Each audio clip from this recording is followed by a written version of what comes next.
Hello, good afternoon students.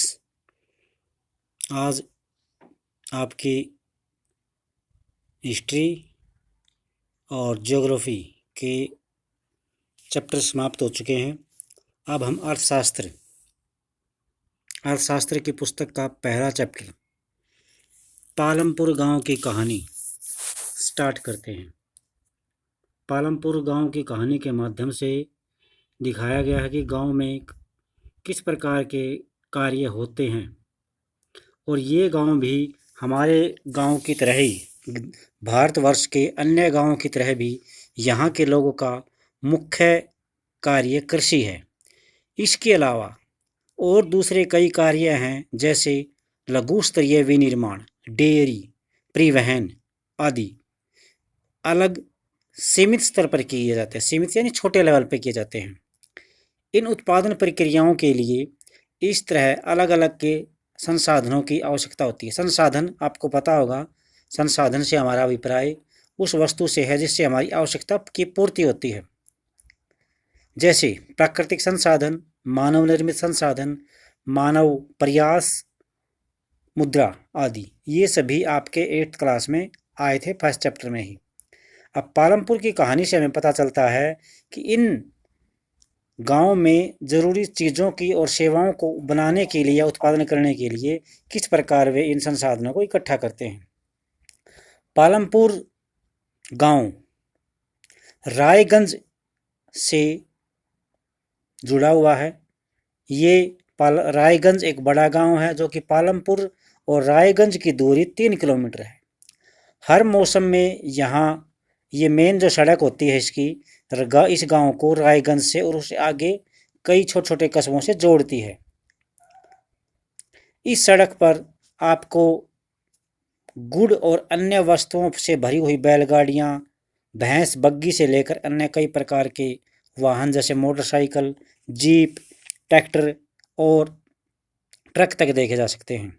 इस गांव में विभिन्न जातियों के लगभग 450 परिवार रहते हैं। गांव में अधिकतम भूमि के मालिक ऊंची जाति के 80 परिवार हैं, यानी जो अधिकतर जमीन है गांव वालों के पास वो ऊंची जाति वालों के पास है, और ऊंची जाति के 80 परिवार।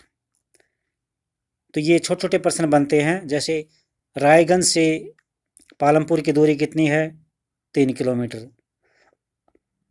और दूसरा नेक्स्ट छोटा प्रश्न बनता है, ऊंची जाति के कितने भिन्न भिन्न जातियों के यहाँ पर कितने परिवार हैं? 450। Total number of families 450। और ऊंची जाति के कितने परिवार हैं जिनके पास जमीन ज़्यादा है? तो 80 है यहाँ पर उनका आंसर। इसके अलावा यहाँ पर दलित, नीची जाति वाले लोग की संख्या गांव की कुल जनसंख्या का 1/3 है, और वे गांव के एक कोने में मिट्टी और घास फूस की बनी अपनी छोटी झोपड़ी नुमा घरों में रहते हैं। ज़्यादातर घरों में बिजली है। खेतों में सभी नलकूप बिजली द्वारा चलते हैं, यानी ट्यूबवेल बिजली कनेक्शन है यहाँ पर, और इसका प्रयोग कई प्रकार के छोटे फार्मों के लिए भी किया जाता है। पालमपुर गांव में 2 प्राथमिक विद्यालय हैं, यानी 5वीं क्लास तक के विद्यालय, और एक हाई स्कूल 10th क्लास तक का है। गांव में एक प्राइवेट स्कूल है, एक निजी विद्यालय है, और एक प्राथमिक स्वास्थ्य केंद्र है PHC, और एक औषधालय भी है, निजी औषधालय, यहाँ जहाँ पर रोगी अपना इलाज करवा रहे हैं। ये गांव की सिचुएशन दिखाई गई है। इसके बाद पालमपुर एक काल्पनिक नाम है। यहाँ पर यह बताया गया है इस गांव के माध्यम से कि हमारे गांव में भी अलग अलग उत्पादन संबंधी क्रियाओं के विषय में जानकारी मिलती है। यहाँ से गांव में खेती उत्पादन की मुख्य प्रक्रिया है, और इसके अलावा कुछ छोटे मोटे और धंधे हैं जिनका निर्माण उद्योगों में किया जाता है, जैसे लघु विनिर्माण, परिवहन, दुकानदारी। तो उत्पादन का संगठन, यहाँ पर अब हम उत्पादन का संगठन, तो उत्पादन का लक्ष्य ऐसी वस्तुएं और सेवाएं बनाना है जिसकी हमें आवश्यकता होती है। यानी उत्पादन यानी प्रोडक्शन का जो मेन एम होता है वो ऐसी वस्तुएं और सेवाएं होता है, उत्पादन करना होता है जिसकी हमें आवश्यकता है। अगर कोई व्यवसाय गैर कानूनी सर्विसेज प्रदान करता है तो वो उसका लक्ष्य जो है समाज कल्याण के से नहीं है और उसको सरकार बंद करवा सकती है। अब वस्तुओं और सेवाओं के उत्पादन के लिए 4 वस्तुओं की आवश्यकता होती है। आपको पता भी होना चाहिए कि ये 4 वस्तुएं फैक्टर ऑफ प्रोडक्शन बोली जाती हैं। उत्पादन के, इनको साधन कहते हैं, उत्पादन के साधन। ये चारों साधन लैंड, लेबर, कैपिटल, ऑर्गेनाइजर, ये मैंने आपको पहले 8th में बताया था। अब इसमें सबसे पहली वस्तु है भूमि। भूमि तथा दूसरे प्राकृतिक संसाधन जैसे जल, वन, खनिज। हमारी दूसरी जरूरत है श्रम यानी लेबर, इसका मतलब है काम करने वाले लोग। कुछ उत्पादन गतिविधियों में आवश्यक कार्यों करने के लिए अत्यधिक पढ़े लिखे व्यक्तियों की जरूरत होती है, यानी जो स्पेशल प्रोफेशनल काम होता है वहाँ पर पढ़े लिखे व्यक्तियों की ज़रूरत होती है, और जो शारीरिक श्रम के काम होती है वहाँ पर मजदूरों की ज़रूरत होती है। अन्य क्रियाओं के लिए शारीरिक श्रम करने वाले श्रमिकों की ज़रूरत होती है। हर एक श्रमिक उत्पादन के लिए आवश्यक श्रम प्रदान करता है। तीसरी जो आवश्यकता है वो है पूंजी, जिसको हम इंग्लिश में कैपिटल कहते हैं। यहाँ पर कैपिटल का मतलब राजधानी से नहीं है, पूंजी से, रुपयों से है, पैसे से है। इसका तात्पर्य है उत्पादन के प्रत्येक स्तर पर कई तरह के इनपुट्स हमें लगाने पड़ते हैं, काम में यूज करने पड़ते हैं। आगत का मतलब इनपुट होता है अपेक्षित, यानी हमारी इच्छा के अनुसार। तो कौन कौन सी मदें शामिल होती हैं कैपिटल्स के अंदर? नंबर 1, जैसे कोई भी हमें काम करते हैं तो औजार, मशीन, भवन, ये सारी चीज़ हमें ज़रूरत होती है इनकी, और ये सभी पूंजी से आता है। औजारों अथवा मशीनों में बहुत साधारण औजार जैसे किसान के हल से लेकर परिष्कृत मशीनें, जैसे परिष्कृत का यहाँ पर जो बिजली द्वारा चलती हैं और जिनकी जो प्रणाली हो जटिल है, जैसे जनरेटर है, टरबाइन, कंप्यूटर है, शामिल हैं। औजार, मशीनों और भवनों का उत्पादन में कई वर्षों तक प्रयोग किया जाए, अर्थात औजार जो हैं ये लंबे समय तक प्रयोग किए जा सकते हैं, और इसको हम फिक्स्ड कैपिटल भी कहते हैं, स्थायी पूंजी भी कहते हैं। यानी लंबे समय तक व्यापार में या किसान के साथ इनका प्रयोग लंबे कई वर्षों तक किया जा सकता है, उनको हम स्थायी पूंजी कहते हैं। अब कच्चा माल और नगद मुद्रा। उत्पादन में कई प्रकार के कच्चे माल की आवश्यकता होती है, रॉ मटेरियल जिसको हम बोलते हैं, जैसे बुनकर द्वारा प्रयोग किया जाने वाला सूत और कुम्हारों द्वारा प्रयोग में लाई जाने वाली मिट्टी, ये इनके लिए कच्चा माल है। उत्पादन के दौरान भुगतान करने और आवश्यक माल को खरीदने के लिए कुछ धन की भी आवश्यकता होती है, यानी दिन प्रतिदिन के खर्चों को निपटाने के लिए हमें कुछ पैसों की आवश्यकता होती है। इसको बोलते हैं नगद मुद्रा, कार्यशील पूंजी। कच्चे माल और नगद पैसे को कार्यशील पूंजी कहते हैं। औजारों, मशीनों अथवा भवनों से अलग ये वस्तुएं उत्पादन प्रक्रिया के दौरान समाप्त हो जाती है, यानी जैसे जैसे प्रोडक्शन बढ़ता जाता है ये इनकी डिमांड, एक बार फिनिश्ड गुड्स तैयार हो गया फिर कच्चा माल फिर दोबारा से लगाना पड़ेगा, तो जितना उत्पादन होगा उसके साथ उतना ही वो जो रॉ मटेरियल है वो यूज होगा। और लास्ट में है भी चौथी जरूरत, आपको स्वयं उपभोग के लिए बाजार या बिक्री में उत्पादन करने के लिए भूमि, श्रम और भौतिक पूंजी को एक साथ कार्य करने योग्य बनाने के लिए ज्ञान और उद्यम की आवश्यकता पड़ेगी। ये कहलाती है मानव पूंजी। यानी लास्ट जो फैक्टर है वो है मानव पूंजी, अर्थात मानव व्यापारी के रूप में भी हो सकता है, बिजनेसमैन के रूप में भी हो सकता है, ठेकेदार के रूप में भी हो सकता है, किसी तरह से। यानी जो बाकी 3 तत्व हैं इन सबसे काम लेने वाला। मानव पूंजी के विषय में और अधिक जानकारी हम नेक्स्ट चैप्टर में पढ़ेंगे। उत्पादन, भूमि, श्रम और पूंजी को इकट्ठा करके संगठित किया जाता है, जिसे उत्पादन के कार्य कहते हैं। यानी उत्पादन करने के लिए भूमि, श्रम और पूंजी को इकट्ठा करके एक साथ संगठित काम लिया जाता है इनसे। इन सब को हम उत्पादन कार्य कहते हैं। और पालमपुर गांव में इन कारकों का हम अध्ययन करेंगे, इसलिए भौतिक पूंजी इस पाठ में भौतिक पूंजी कहेंगे इस पाठ।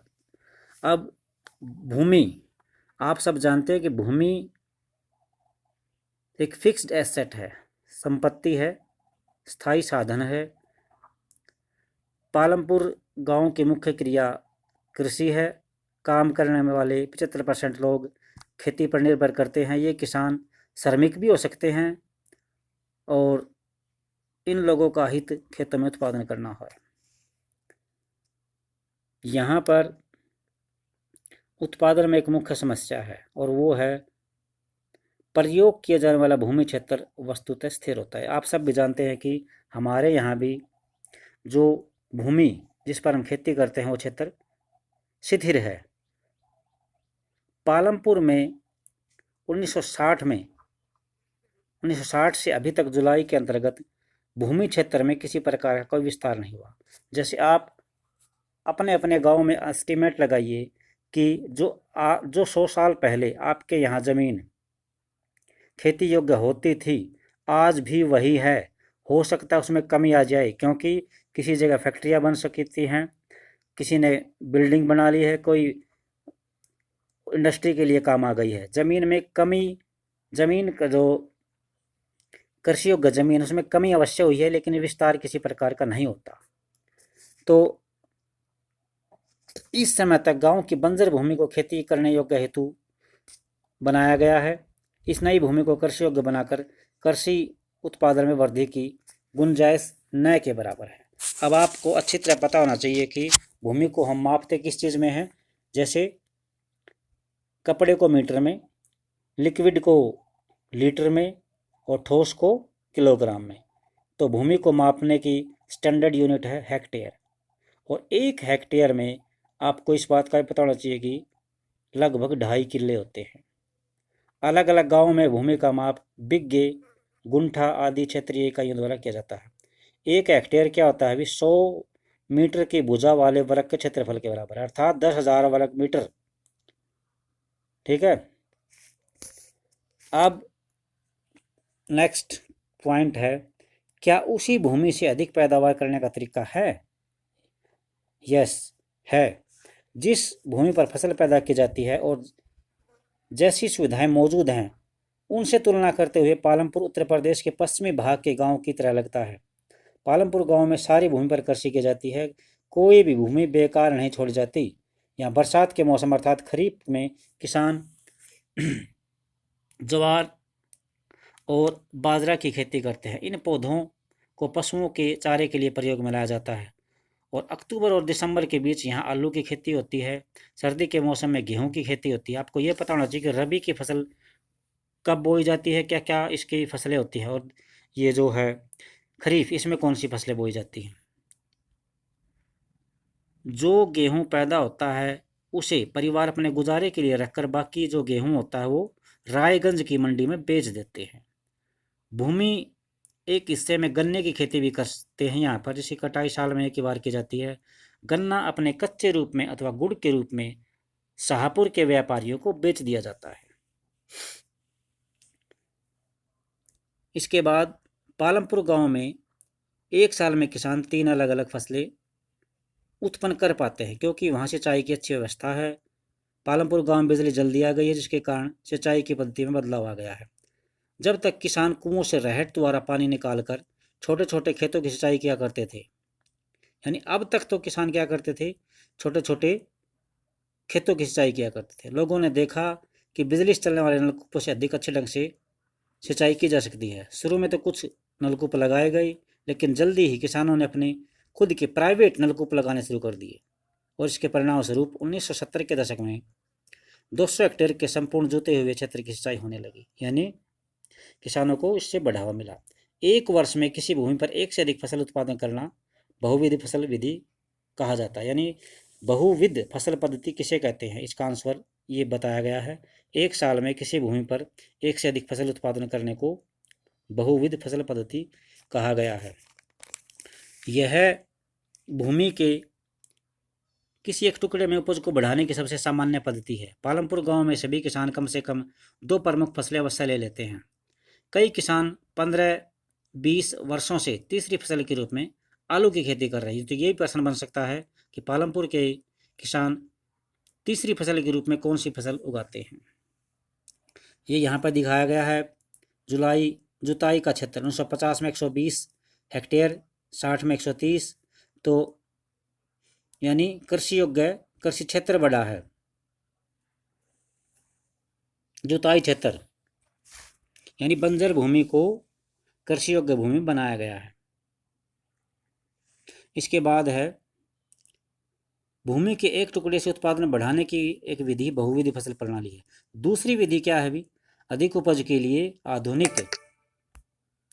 आधुनिक कृषि पद्धतियों का इस्तेमाल करना है। यानी आजकल जो हाई HYV बीज आते हैं, पेस्टिसाइड्स आते हैं, उच्च बढ़िया टेक्नोलॉजी का उपयोग करके फसल उगाए जाते हैं, तो उच्च आधुनिक कृषि पद्धतियों का इस्तेमाल करना है। उपज को भूमि के किसी एक टुकड़े में एक ही मौसम में उत्पन्न की गई फसल के रूप में मापा जाता है। 1960 के दशक के मध्य तक कृषि में पारंपरिक चीज़ों का इस्तेमाल किया जाता था, यानी कई सालों से जो चलती आ रही थी उन्हीं का यूज किया जाता था। इसकी पैदावार अपेक्षाकृत कम थी। पारंपरिक बीजों को सिंचाई की कम ज़रूरत होती थी, लेकिन किसान उर्वरकों के रूप में गाय के गोबर का प्राकृतिक खाद के रूप में प्रयोग करते थे। ये सब वस्तुएं किसानों के पास हमेशा से ही मौजूद होती थी और इन्हें खरीदने के लिए किसी की ज़रूरत नहीं पड़ती थी। यहाँ तक आप इसको बुक के माध्यम से या वीडियो के माध्यम से ज़रूर अवश्य पढ़ना और जो इम्पोर्टेंट क्वेश्चन बने हैं उनको ध्यान से देखना। बाकी जो नेक्स्ट चैप्टर है, नेक्स्ट पार्ट इसका बचेगा वो होगा कल। थैंक्स।